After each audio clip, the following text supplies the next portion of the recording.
जो भक्त सदा नाम जप करता रहता है वो कड़ी धूप में भी छाया का अनुभव करता है, अर्थात भयानक दुख की परिस्थिति में भी भगवान की कृपा का, भगवान की दुलार का अनुभव करता है। भयानक विपत्ति भी सुख रूप बन जाती है जो नाम जप करता है।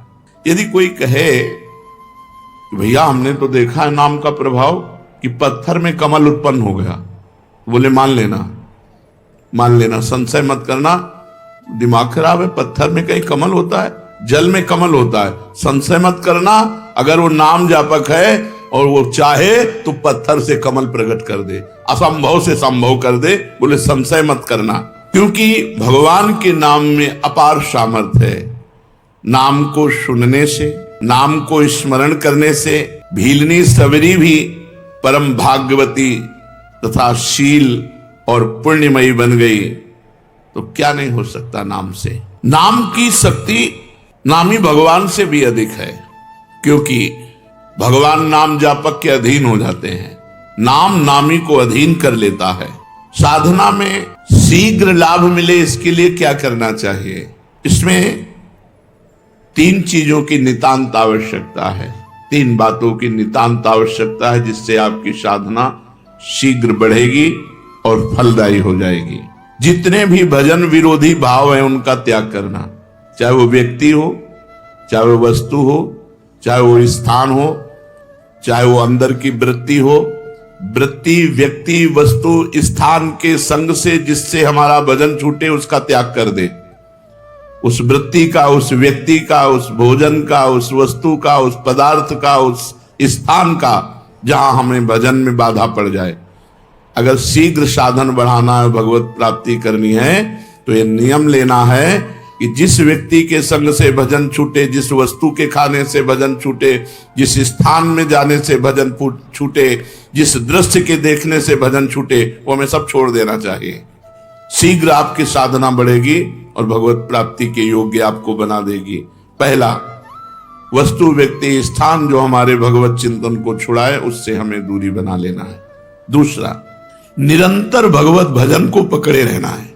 जैसे तूफान चले तो पहाड़ का आश्रय ले लेते हैं, कोई मजबूत वस्तु का आश्रय ले लेते हैं, ऐसे कलिकाल और माया का तूफान चल रहा है जो हमें उड़ा करके विषय प्रपंच में फंसा सकता है। तो भगवान के नाम रूपी पहाड़ का आश्रय लिए, राधा राधा राधा, हर समय नाम जप, और भगवान की रुचि उत्पन्न करने वाले वस्तु, व्यक्ति, स्थान का संग।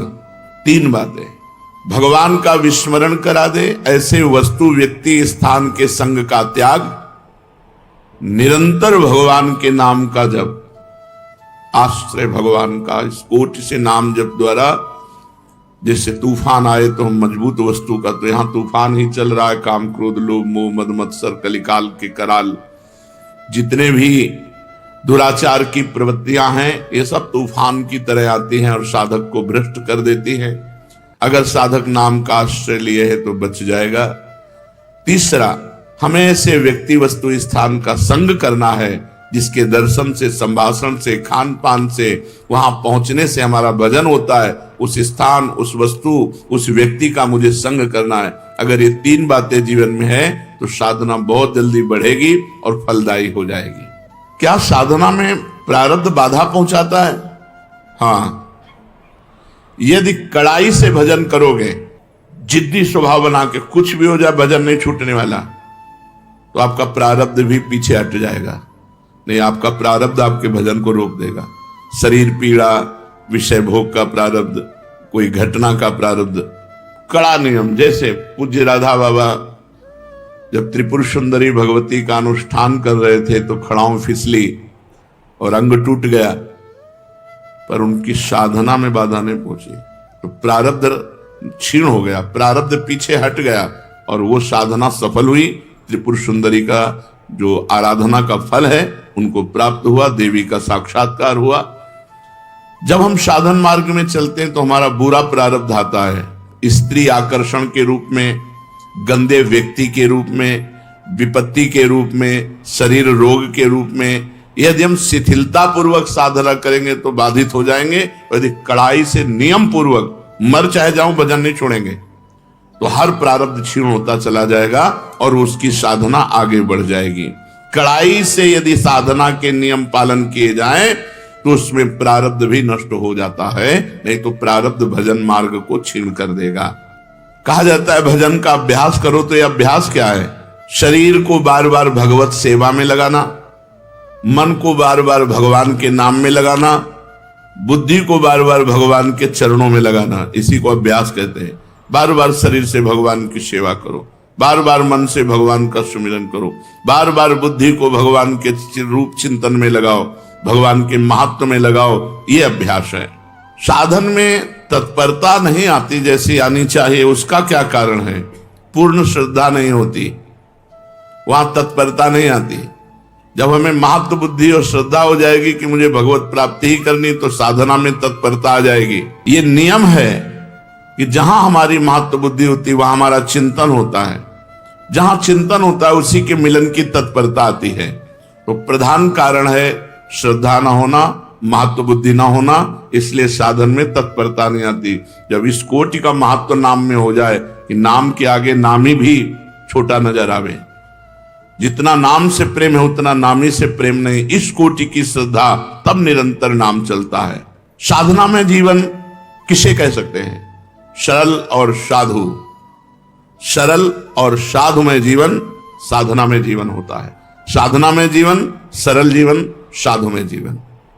संत सरल चित जगत हित जान स्वभाव सने, जिनका स्वभाव होता है संत सरल चित, सरल चित, सरलता और साधुता, ये साधना का स्वरूप है। अगर साधन ठीक कर रहा है तो सरल और साधु स्वभाव वाला होगा। साधु स्वभाव क्या है? कभी किसी से कुछ ना चाहना, निरंतर परहित करना, बड़े से बड़े कष्ट को सह करके भी किसी से सहायता ना लेना, ये सब साधुता के अंतर्गत आता है। एक साधन में फल ना दिखाई दे तो क्या दूसरा साधन करने लगना चाहिए? नहीं, जो साधन गुरु से मिले आजीवन एक ही साधन करना चाहिए। जो साधन को छोड़ते बदलते रहते हैं उन्हें कभी भगवत प्राप्ति नहीं होती। 10 दिन नाम जप किया, 15 दिन योग किया, 20 दिन वो वैराग्य किया, ये ऐसे लोग चाहिए। जो साधन पकड़ो आजीवन वैसे ही चलते रहो। जिस साधन को पकड़ो सारी आयु उसी में खपा दो, इस जन्म में ही भगवत प्राप्ति हो जाएगी, परम पद पर प्रतिष्ठा हो जाएगी। जो साधन पकड़ो आजीवन, जो नियम जो दिनचर्या आजीवन वैसे चलते रहो, उसको बदलाव मत करो, तो निश्चित भगवत प्राप्ति हो जाएगी, निश्चित परम पद प्राप्त हो जाएगा। ये जो बार बार गुरु बदलते रहते हैं, साधन बदलते रहते हैं, इनसे बड़ा अपराध बनता है। ये साधक वादक नहीं है, वो मनमानी स्वच्छंद अपने आचरण करके वो अपने को सुखी समझते हैं। कहा जाता है कि साधना में व्यभिचार ना हो, तो ये व्यभिचार का तात्पर्य क्या है? साधना में व्यभिचार है अपने इष्ट को छोड़ करके, अपने गुरु को छोड़ करके दूसरे की तरफ लुभायमान होना, दूसरी प्रणाली स्वीकार कर लेना, दूसरी भजन प्रणाली स्वीकार कर लेना, यह साधना में व्यभिचार है। अपने इष्ट और गुरु में ही हमारी भजन प्रणाली जो है वही चले। जैसे अपने यहां है नाम मंत्र वाणी सेवा, यही जीवन है। व्रत नियम संयम ये सब कुछ नहीं, निरंतर नाम जप करो, मंत्र जप करो, वाणी जी का गायन करो और 8 पहर स्वामिनी जी की सेवा में रहो। यही हमारी दिनचर्या है। हमारा जो अंतिम लक्ष्य है वो श्री जी की सेवा है। 8 पहर स्वामिनी जी की दासी भाव से, सहचरी भाव से सेवा, तो अपनी प्रणाली में ही रहे। अन्य प्रणाली स्वीकार करना साधना में व्यभिचार है। विश्व में किसी भी उपासना का खंडन ना करे और अपनी उपासना को सर्वश्रेष्ठ माने और अपनी उपासना को कभी बदले ना, ऐसा साधक अव्यभिचारी साधक कहा जाता है। और जो बार बार अपनी साधना को बदलता है वो व्यभिचारी साधक है, वो लक्ष्य को प्राप्त नहीं कर पाता।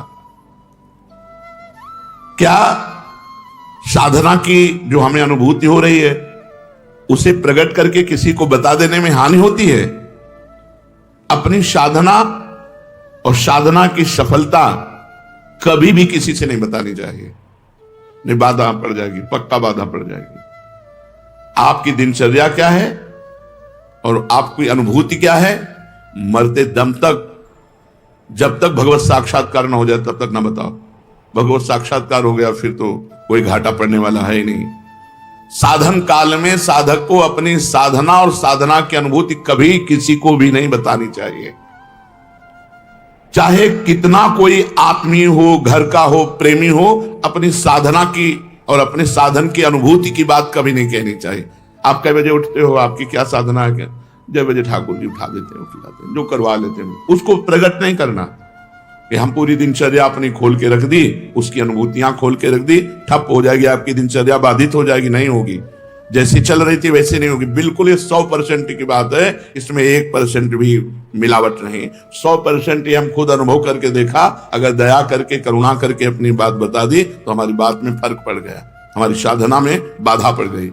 तो साधना और उसकी अनुभूति ये दोनों तब तक छुपाता रहे जब तक भगवत साक्षात्कार ना हो जाए। बहुत संभाल कर गरीब के धन की तरह इसे गुप्त और सुरक्षित रखो। जीवन पर्यंत साधना का अभ्यास किया, मृत्युकालीन पर्यवसान क्या है, फिर क्या है? तो जो जीवन भर साधना करता है, मृत्यु काल में उसके पूरे जीवन का टोटल लगाकर भगवत स्मरण दे दिया जाता है। जैसे आप जीवन भर पाप किए हो, बीच में कुछ थोड़ा साधन पुण्य, दान पुण्य, वो नहीं माना जाएगा, उसका भोग तुम भोगना, पर जीवन भर जो किया उसका टोटल लगा के भगवत विस्मरण तुम्हें करवाया जाएगा, क्योंकि तुम्हारी दुर्गति होनी। और जिसने भगवान नाम जप किया है तो उसको पूरे जीवन का आंकड़ा लगा करके कि इसमें अधिक क्या किया, तो बोले भजन, तो अंतिम समय भजन का स्मरण दो। तो जो भागवती का अधिकारी हैं वो अंतिम समय उसको भगवत स्मरण दे देते हैं और उसको भगवत प्राप्ति हो जाती है। पूरे जीवन का आपका कार्य ही अंतिम परिणाम पर अवलंबित है। पूरे जीवन आप जो करते रहे वही अंतिम परिणाम में आपको चिंतन दिया जाएगा। वो अंतिम में आप चिंतन नहीं करते, वो दिया जाएगा। छा गया भगवत चिंतन, या भूल गए भगवान को, छा गया संसार का कोई चिंतन, ये पूरा टोटल तुम्हारे पूरे जीवन का टोटल होगा मृत्यु के समय। 1 सेकंड में पूरा आंकड़ा फिट कर दिया जाता है। कभी कभी इससे चूक हो गई, नहीं जीवन भर प्रयास किया भजन का, तो दे दो भगवत स्मरण। कभी भूल चूक से भगवत स्मरण कर लिया, नहीं जीवन भर पापाचरण किया, तो भगवान की स्मृति नहीं आएगी। वैसे लक्षण वाले जो उसको योनि मिलनी है वैसे चिंतन उसका बनेगा। यदि प्राण जाने के 2 दिन पहले ही बेहोश हो गया है तो उसकी गति क्या होगी? 2 दिन पहले भजन किया, मरने के 2 दिन पहले ही बेहोश हो गया, अब उसकी गति क्या होगी? क्योंकि अंतिम समय तो उससे होश है नहीं। उस दशा में 2 दिन पहले जो अंतिम चिंतन हुआ था उसी का भावी गति होगी। 2 दिन बेहोश होने के पहले जो चिंतन हुआ था उसी से उसकी गति होगी, वही उसकी अंतिम चिंतन गति मानी जाएगी। इसलिए हर समय नाम जप करो, पता नहीं कौन सी श्वास आखिरी हो। अंत समय में भगवत स्मरण किस प्रकार का होता है? जिसने जीवन भर भगवान का स्मरण किया उस समय भगवान छा जाते हैं उसके दिमाग में। वो राधा राधा नहीं कहेगा, किशोरी जी छा जाएंगे उसके दिमाग में और उन्हीं के चिंतन में वो मरेगा। इसीलिए जीवन भर माला चला रहे हैं, जीवन भर भजन कर रहे हैं कि अंतिम समय हमारा बन जाए। तो अंतिम समय क्या होगा? हमारे इष्ट देव आकर के छा जाते हैं। श्री राधिका निकुंज मंडली तत्र तत्र हृदय में विराजताम। श्री स्वामी जो अपने परिकर के साथ प्रकाशित हो गए। इसका साधन क्या है कि अंतिम समय हमें भगवत स्मरण हो ही जाए। संपूर्ण जीवन निष्पाप और भगवत चिंतन परायण रहो। संपूर्ण जीवन निष्पाप, कोई पाप करने की चेष्टा ना करो और खूब नाम जप करो, तो अंतिम समय प्रिया प्रीतम तुम्हारे दिमाग में छा जाएंगे। संपूर्ण जीवन भजन में लगाए तो सांसारिक कार्य कैसे करें? जागतिक कार्य भी तो हैं, व्यापार है, नौकरी है, और भी सब कार्य हैं। आप कहते हो हर समय भजन करें तब अंतिम समय, तो कैसे संभव हो सकता है? स्वकर्मणा तमभ्यर्च भगवान ने आदेश किया।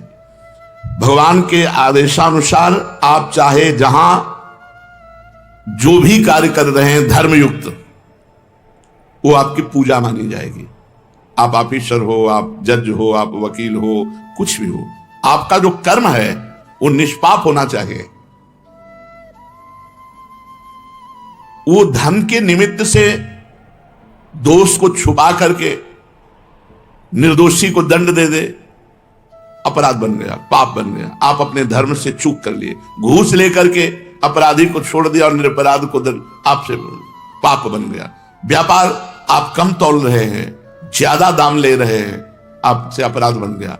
नहीं तो स्वकर्मणा तम अभ्यर्च, आपका स्वकर्म ही भगवान की पूजा बन जाएगी।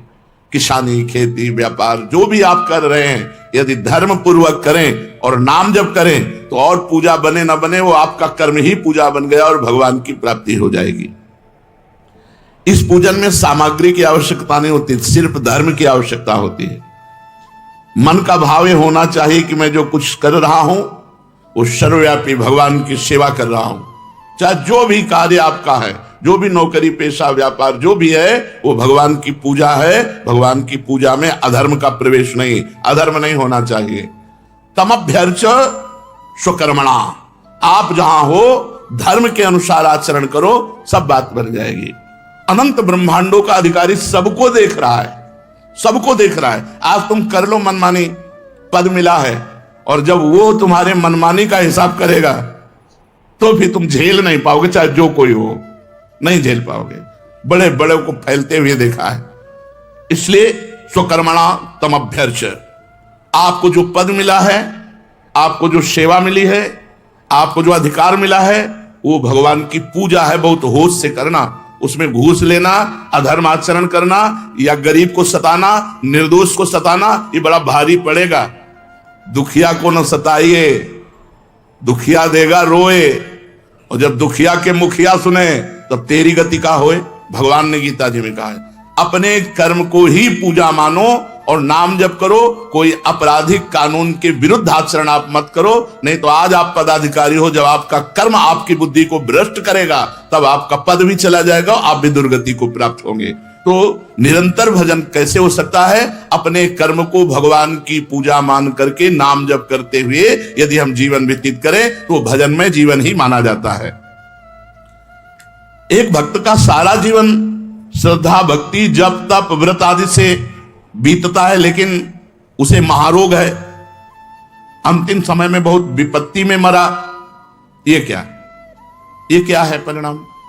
एक भक्त है जो पूरे जीवन भजन करता है और उसको महारोग, असाध्य रोग और विचित्र प्रकार की विपत्तियां देकर के उसका अंतिम समय पूरा हो, भारी कष्ट देकर, ये क्या है? उसका अंतिम जन्म है। इसलिए अनेक जन्मों के कर्मों को थोड़ा थोड़ा करके एकत्रित करके उसको भोगवाकर उसका अंतिम जन्म होता है। जो ऐसा भक्त होता है, जीवन भर साधन भजन किया, असाध्य रोग हो गया, बड़ी विपत्ति, बड़ा कष्ट, तो उसका अनादिकाल से सृष्टि में जब से उत्पन्न हुआ, अब आखिरी अंत होने जा रहा है, अब वो भगवान को प्राप्त होगा, तो उसके जीवन में वो कष्टों की बौछार हो जाती है। बोले ये कष्ट, ये कष्ट, ये कष्ट। पापी आदमी देखो मौत से घूम रहा है और वो दिन भर भजन करता है तो बड़ा परेशान है, उसके शरीर को बड़ी पीड़ा है, असाध्य रोग है, आदि आदि। तो ये पूर्व प्रारब्ध सब नष्ट हो रहे हैं उसके, क्योंकि उसका अंतिम जन्म है।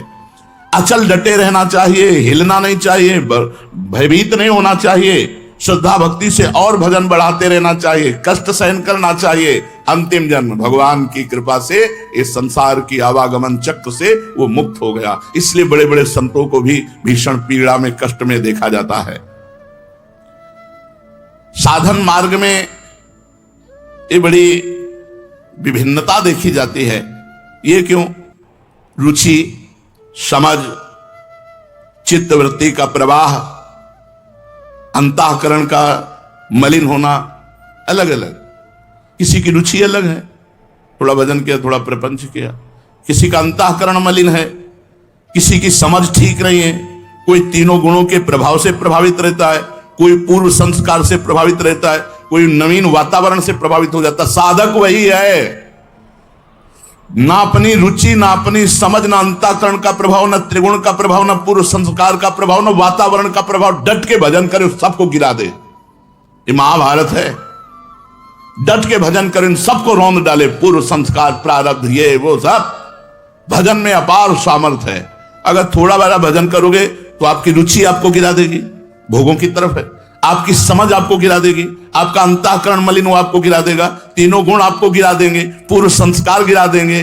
भजन डट के करो और भजन हट के करो। देखो अभी सब पूर्व संस्कार मिट जाएंगे, प्रारब्ध क्षीण हो जाएगा, रोग का प्रभाव नहीं पड़ेगा, समझ ठीक हो जाएगी, रुचि नाम में, भगवान में हो जाएगी। तो हम एक शब्द में जानना चाहते हैं कि साधक हम कौन है। किसे कह सकते हैं कि यह साधक है? जिसने अपने सांसारिक बंधनों के काटने के लिए निरंतर नाम जप का नियम ले लिया वही साधक है। निरंतर नाम जप का नियम जिसने ले लिया वही साधक है। संसार बंधनों को काटने के लिए जिसने निरंतर नाम जप का नियम लिया वही साधक है। वैसे साधक अपनी साधना को बचाने के लिए क्या करे? सत्संग, रोज सत्संग। इससे साधना बचेगी, बढ़ेगी और पचेगी भी। साधना जब नहीं पचती है तो भला फुलरा होता है, अपने साधन का अहंकार होता है, वो दिखाई देता है साधन का अहंकार। एक बार एक संत नाव में जा रहे थे तो एक तपस्वी योगी थे, सिद्धि प्राप्त थी, तो गंगा जी में खड़ाऊ पैर करके वो चलते हुए जब बीच में पहुंचे तो उनका, हे महात्मा यही भजन करते हो, नाव में बैठे हो? तो चुप बैठे। पार हुए, नाविक से कहा भैया कितने रुपया? बोले 2 रुपया। 2 रुपया। फिर उन महात्मा से कहा, जिन गंगा जी को भगवान शंकर अपने मस्तक पर धारण करते हैं, तू अपने योग के प्रभाव से उन पर पादुका पहन के आया, सारी तेरी तपस्या नष्ट हो गई। जो 2 रुपए में काम बना, पूरे जीवन की तपस्या प्रदर्शन में तूने नष्ट कर दिया, तेरे पास कुछ नहीं रह गया। विचार करना मेरी बात का। तो जब साधना का फुलरा होता है, अहंकार होता है, तो कुछ दिखावा करने का होता है, उसी में नष्ट हो जाता है। तो सत्संग साधन को बढ़ाता है और साधन को पचाता भी है। जो रोज सत्संग सुनते हैं तो ऐसी कई बातें आती हैं जिससे हमारे अहंकार पर चोट लगती है। अभी तो हम निरंतर नहीं जप पा रहे, अभी तो हम सहनशील नहीं, अभी तो हमारी विषयों में रुचि, उसे अपने दोष दिखाई देते हैं और गुण ढक जाते हैं, तो अहंकार नहीं होता। इसलिए साधना को बचाने के लिए रोज सत्संग होना चाहिए, भगवान नामों का नियम पूर्वक जप होना चाहिए, किसी भी प्राणी की निंदा अपराध नहीं होना चाहिए, किसी की भी निंदा न करे। अगर भजनानंदी किसी की निंदा करेगा तो उसका भजन छीन हो जाएगा, उसकी साधना निष्फल हो जाएगी। पर निंदा के किए ते आवत नहीं, कछुआत मूर्ख पर्वत पाप को ले चल अपने साथ। किसी को दुख नहीं पहुंचाना, किसी की निंदा नहीं करनी और अपने भाव को गुप्त रखना है। प्रारंभिक अवस्था में बस इतनी बात साधक पकड़ ले, सत्संग, नाम जप, किसी की निंदा नहीं करनी, सावधानी पूर्वक अपने भावों को गुप्त रखना है, इसी से बात बन जाएगी। जो सत्संग सुनो उसका मनन करो, आचरण में उतारो। शेष चर्चा की। श्री राधा वल्लभ लाल की जय।